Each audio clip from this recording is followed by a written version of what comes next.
ਅਗਲੀ ਗੱਲ ਕਰੀਏ ਮੁਫ਼ਤਖੋਰੀ ਦੀ। ਸੁਪਰੀਮ ਕੋਰਟ ਨੇ ਇੱਕ ਟਿੱਪਣੀ ਕੀਤੀ ਹੈ ਤੇ ਉਸ ਟਿੱਪਣੀ ਨੂੰ ਲੋਕਾਂ ਵੱਲੋਂ ਖਾਸਾ ਸ਼ੇਅਰ ਕੀਤਾ ਜਾ ਰਿਹਾ, ਲੋਕਾਂ ਵੱਲੋਂ ਖਾਸਾ ਸਾਂਝਾ ਕੀਤਾ ਜਾ ਰਿਹਾ। ਸ਼ਰਮਾ ਜੀ, ਉਸ ਟਿੱਪਣੀ ਦੇ ਵਿੱਚ ਉਹਨਾਂ ਨੇ ਮੁਫ਼ਤਖੋਰੀ ਦੀ ਗੱਲ ਕੀਤੀ ਹੈ ਕਿ ਮੁਫ਼ਤਖੋਰੀ ਤੇ ਸੁਪਰੀਮ ਕੋਰਟ ਰੋਕਾਂ ਵੀ ਲਾ ਸਕਦੀ ਹੈ, ਜਦਕਿ ਮੁਫ਼ਤਖੋਰੀ ਆਪਾਂ ਨੂੰ ਪਤਾ ਕਿ ਇੱਕ ਬਹੁਤ ਵੱਡਾ ਵੋਟ ਤੰਤਰ ਬਣ ਚੁੱਕਿਆ ਜੀ।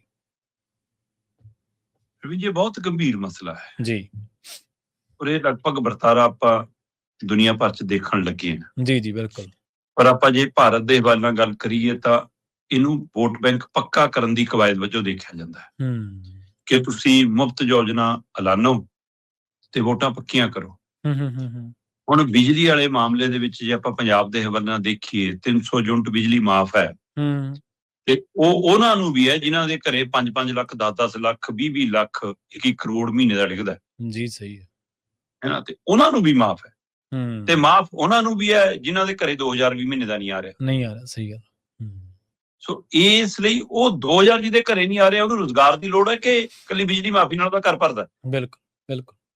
ਉਹਦਾ ਆਰਥਿਕ ਸਰਕਲ ਮਜ਼ਬੂਤ ਕਰਨ ਦੀ ਲੋੜ ਹੈ ਕਿ ਇਕੱਲੀ ਮੁਫਤ ਸਕੀਮ ਦੇ ਕੇ ਉਹਨੂੰ ਹੋਰ ਵਿਹਲਾ ਕਰਨ ਦੀ ਕਵਾਇਦ ਕਿ ਜਿਹੜਾ ਮਾੜਾ ਮਾੜਾ ਦਿਹਾੜੀ ਦੱਪਾ ਕਰਦਾ ਉਹ ਵੀ ਨਾ ਕਰ, ਕੋਈ ਨਾ, ਤੇਰੀ ਗੈਸ ਵੀ ਫ੍ਰੀ ਕਰਤੀ ਹੈ ਨਾ, ਤੇਰੀ ਬਿਜਲੀ ਵੀ ਮੁਫਤ ਹੈ, ਤੈਨੂੰ ਆਟਾ ਦਾਲ ਵੀ ਖਾਣ ਜੋਗਾ ਦੇ ਦਾਂਗੇ, ਨਾ ਮਰਨ ਦਿਆਂਗੇ ਨਾ ਜਿਉਣ ਦਿਆਂਗੇ, ਬਸ ਇੰਨਾ ਖਾਈ ਜਾ ਤੇ ਤੁਰਿਆ ਰਹਿ। ਬਿਲਕੁਲ। ਤੋ ਇਹ ਸਥਿਤੀ ਤੇ ਗੰਭੀਰ ਟਿੱਪਣੀ ਮਾਨਯੋਗ ਸੁਪਰੀਮ ਕੋਰਟ ਦੇ 3 ਜੱਜਾਂ ਦੇ ਬੈਂਚ ਨੇ ਕੀਤੀ, ਜਿਸ ਚ ਅਗਵਾਈ ਖੁਦ ਚੀਫ ਜਸਟਿਸ ਸੂਰਿਆਕਾਂਤ ਕਰ ਰਹੇ ਸੀ। ਠੀਕ ਹੈ ਜੀ। ਉਹਨਾਂ ਨੇ ਕਿਹਾ ਵੀ ਕਿ ਬਿਜਲੀ ਮੁਫਤ ਦੇ ਕੇ, ਪਾਣੀ ਮੁਫਤ ਦੇ ਕੇ, ਰਾਸ਼ਨ ਮੁਫਤ ਦੇ ਕੇ, ਗੈਸ ਮੁਫਤ ਦੇ ਕੇ ਤੁਸੀਂ ਬੰਦਿਆਂ ਨੂੰ ਬਣਾ ਕੀ ਰਹੇ ਹੋ? ਕੰਮ ਤੋਂ ਛੁਟਕਾਰਾ ਦਵਾ ਰਹੇ ਹੋ ਉਹਨਾਂ ਨੂੰ ਵਿਹਲੜ ਬਣਾ ਰਹੇ ਹੋ, ਉਹਨਾਂ ਨੂੰ ਮੁਫਤਖੋਰ ਬਣਾ ਰਹੇ ਹੋ। ਅਸਲ ਦੇ ਵਿੱਚ ਤਾਮਿਲਨਾਡੂ ਦੇ ਵਿੱਚ ਉੱਥੋਂ ਦੀ ਜਿਹੜੀ ਪਾਵਰਕੌਮ ਹੈ ਉਹ ਅਦਾਲਤ ਗਈ ਹੈ। ਠੀਕ ਹੈ ਜੀ।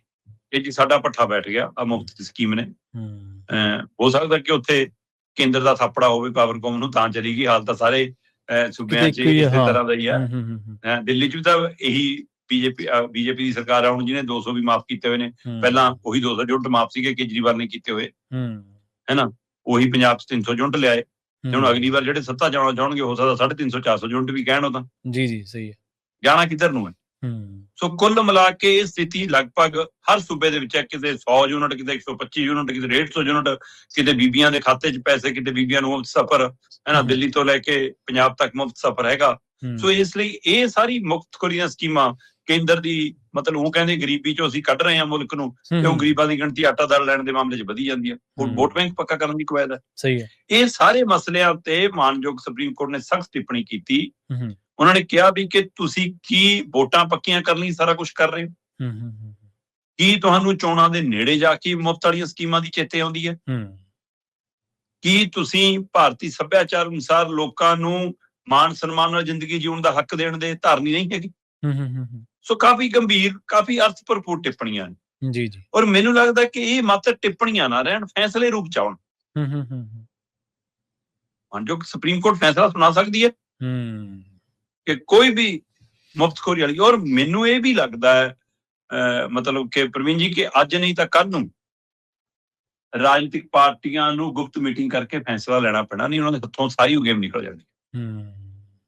ਕਿੱਥੇ ਤੱਕ ਜਾਓਗੇ ਜੀ? ਮਤਲਬ ਇਹ ਬੇਸ਼ਰਮੀ ਦੀ ਹੱਦ ਹੈ। ਔਰ ਸਾਡੇ ਲੋਕਾਂ ਨੂੰ ਵੀ ਇਹ ਸਮਝਣਾ ਪੈਣਾ ਕਿ ਭਰਾਵਾ ਜਿਹੜੀ ਮੁਫਤ ਚੀਜ਼ ਮਿਲ ਰਹੀ ਹੈ ਉਹ ਸਾਡੇ ਤੇ ਹੀ ਬੋਝ ਵੱਧ ਰਿਹਾ, ਸਾਡੇ ਸੂਬਿਆਂ ਤੇ ਹੀ ਕਰਜ਼ ਵੱਧ ਰਿਹਾ। ਸਹੀ ਗੱਲ ਹੈ। ਸਾਡੀ ਆਰਥਿਕ ਸਥਿਤੀ ਉਹ ਕਮਜ਼ੋਰ ਹੋ ਰਹੀ ਹੈ। 4.25 ਲੱਖ ਕਰੋੜ ਨੂੰ ਪੰਜਾਬ ਦੇ ਸਿਰ ਤੇ ਕਰਜ਼ਾ ਹੋ ਗਿਆ।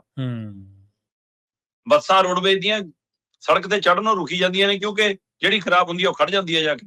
ਨਾ ਬੈਟਰੀ ਬਦਲਾ ਹੋਵੇ, ਨਾ ਟਾਇਰ ਪਵਾ ਹੋਣ। ਸਹੀ ਗੱਲ ਹੈ, ਬਿਲਕੁਲ। ਤੇ ਪੱਠਾ ਬੈਠੀ ਜਾਂਦਾ।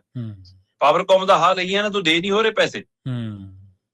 ਸੋ ਇਸ ਲਈ ਅੱਜ ਨਹੀਂ ਤਾਂ ਕੱਲ ਨੂੰ ਤੁਸੀਂ ਨਾ ਇੱਥੇ ਸ਼ਹਿਰਾਂ 'ਚ ਸਬਜ਼ੀ ਮੰਡੀਆਂ ਲੱਗਦੀਆਂ ਨੇ। ਹਾਂਜੀ ਹਾਂਜੀ।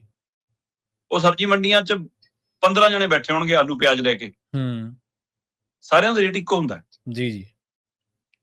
ਤੇ ਸ਼ਾਮ ਨੂੰ ਜਦੋਂ ਜਿਹਦੇ ਕੋਲ ਘਟ ਗਿਆ ਮਾਲ ਮਾੜਾ ਮੋਟਾ, ਚਲੋ ਅਗਲਾ ਘਟਾ ਵੱਧ ਕਰ ਲਵੇ। ਨਹੀਂ, ਇੱਕੋ ਰੇਟ ਤੇ ਇੱਕੋ ਮਾਲ ਇੱਕੋ ਥਾਂ ਤੋਂ ਡਿੱਗਦਾ ਹੈ, ਇੱਕੋ ਥਾਂ ਤੋਂ ਠੇਕੇਦਾਰ ਆਉਂਦੇ ਨੇ, ਇੱਕੋ ਥਾਂ ਤੋਂ ਵਸੂਲੀ ਹੁੰਦੀ ਹੈ, ਸਾਰਾ ਕੁਛ ਇੱਕੋ ਤਰ੍ਹਾਂ ਦਾ ਕਾਰੋਬਾਰ ਹੈ ਜੀ। ਸੋ ਇਸ ਲਈ ਉਹਨਾਂ ਸਬਜ਼ੀ ਮੰਡੀ ਵਾਲਿਆਂ ਤੋਂ ਸਿੱਖ ਲੈਣ ਸਾਰੀਆਂ ਰਾਜਨੀਤਿਕ ਪਾਰਟੀਆਂ ਕਿ ਵੀ ਆਪਾਂ ਇੱਕ ਨੁਕਾਤੀ ਤਰੀਕਾ ਕਿ ਆਪਾਂ ਮੁਫਤ ਵਾਲੀ ਕੋਈ ਯੋਜਨਾ ਨਹੀਂ ਲਾਣੀ, ਆਹ ਯੋਜਨਾਵਾਂ ਛੱਡ ਕੇ ਬਾਕੀ ਜੋ ਮਰਜ਼ੀ ਕਰੋ।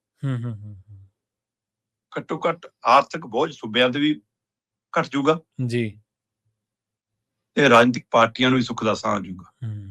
ਕੇਜਰੀਵਾਲ ਨੂੰ ਮੇਰਾ ਸਿੱਧਾ ਸਵਾਲ ਸੀ, ਜਿੱਦਣ ਪਹਿਲੀ ਵਾਰ ਗਰੰਟੀ ਲਾਣਨ ਆਏ ਸੀ ਬਿਜਲੀ ਵਾਲੀ ਚੰਡੀਗੜ੍ਹ ਪ੍ਰੈਸ ਕਲੱਬ ਦੇ ਵਿੱਚ। ਜੀ ਮੈਂ ਕਿਹਾ ਜੀ ਤੁਸੀਂ ਸਾਡੇ ਹੀ ਖਜ਼ਾਨੇ ਨਾਲ ਸਾਡੀਆਂ ਵੋਟਾਂ ਖਰੀਦਣ ਆਏ, ਤੁਸੀਂ ਸਰਕਾਰੀ ਖਜ਼ਾਨੇ ਨਾਲ ਵੋਟਾਂ ਖਰੀਦਣ ਚਾਹੁੰਦੇ ਹੋ ਬਿਜਲੀ ਦੀ ਮੁਫ਼ਤ ਵਾਲੀ ਗਰੰਟੀ ਦੇ ਕੇ? ਜਵਾਬ ਨਹੀਂ ਦਿੱਤਾ, ਮੂੰਹ ਫੇਰ ਲਿਆ ਤੇ ਦੇਖਣ ਲੱਗ ਗਿਆ ਕਿ ਪੁੱਛੀਏ ਜੇ ਕੌਣ ਹੈ। ਸਹੀ ਗੱਲ ਹੈ, ਬਿਲਕੁਲ। ਕਿਉਂਕਿ ਗੋਦੀ ਮੀਡੀਆ ਨੂੰ ਟਾਰਗੇਟ ਦਿੱਤਾ ਹੁੰਦਾ ਕਿ ਤੁਸੀਂ ਸਵਾਲ ਪੁੱਛਣੇ ਆ, ਸਾਡੇ ਵਰਗਾ ਜਦੋਂ ਅੜ ਜਾਂਦਾ ਫਿਰ ਔਖਾ ਹੁੰਦਾ। ਤੋ ਇਸ ਲਈ ਇਹ ਸਵਾਲ ਮਾਨਯੋਗ ਸੁਪਰੀਮ ਕੋਰਟ ਦਾ ਬਹੁਤ ਵਾਜਬ ਹੈ, ਪਰ ਇਹ ਟਿੱਪਣੀ ਔਰ ਸਵਾਲ ਨਾ ਰਹੇ, ਇਹ ਹੁਕਮ ਦੇ ਰੂਪ ਚ ਆਵੇ ਜਾਂ ਰਾਜਨੀਤਿਕ ਪਾਰਟੀ ਆਪ ਗੰਭੀਰਤਾ ਨਾਲ ਸੋਚਣ ਤਾਂ ਮੁਲਕ ਤੇ ਸੂਬਾ ਬਚ ਸਕਦਾ। ਨਹੀਂ ਅਸੀਂ ਬਹੁਤ ਔਖੇ ਦੌਰ ਚ ਜਾਣ ਵਾਲੇ।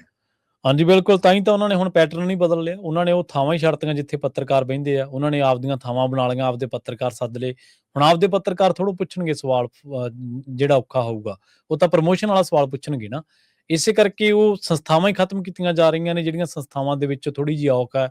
ਆਰਟੀ ਖਤਮ ਕਰ ਦਿਓ, ਸਵਾਲਾਂ ਦੇ ਜਵਾਬ ਨਾ ਦਿਓ, ਕਹਿ ਕੇ ਆਉਣਾ ਕਿ ਅਸੀਂ ਜੀ ਜਦੋਂ ਸੱਤਾ ਦੇ ਵਿੱਚ ਆ ਗਏ ਆਹ ਕਰਾਂਗੇ, ਰਿਫਾਰਮ ਕਰਾਂਗੇ, ਰਿਫਾਰਮ ਦੀ ਬਜਾਏ ਤੁਸੀਂ ਗਲਾ ਘੁੱਟ ਰਹੇ ਹੋ ਸਾਰੀਆਂ ਚੀਜ਼ਾਂ। ਹੁਣ ਵੀ ਤੁਸੀਂ ਨਾ ਹੁਣ ਵੀ ਕੋਈ ਵੱਡੀਆਂ ਪ੍ਰੈਸ ਕਾਨਫਰੰਸ ਦੇਖਿਓ ਜੀ, ਜਦੋਂ ਉਹਨਾਂ ਨੂੰ ਸੁਣੋਗੇ ਤਾਂ ਜਿਹੜੇ ਸਵਾਲ ਤੇ ਮੰਤਰੀ ਸੰਤਰੀ ਲੀਡਰ ਫਸ ਰਿਹਾ ਹੋਊਗਾ ਨਾ, ਇਹ ਤੋਂ ਪਹਿਲਾਂ ਕਿ ਉਹ ਸਵਾਲ ਦਾ ਉਹ ਜਵਾਬ ਦਵੇ ਜਾਂ ਉਹ ਉਲਝੇ, ਜਦੇ ਤੈਅ ਬੰਦਿਆਂ ਵੱਲੋਂ ਸਵਾਲ ਉਛਾਲਿਆ ਜਾਂਦਾ ਕੋਈ ਹੋਰ, ਤੇ ਧਿਆਨ ਉਧਰ ਹਾਂਜੀ ਹਾਂ ਇਹ ਨਾ ਸੁਣਿਓ ਕੀ ਕਹਿ ਰਹੇ ਨਹੀਂ, ਜਾਂ ਦੇਖਿਓ ਕੀ ਹੈ।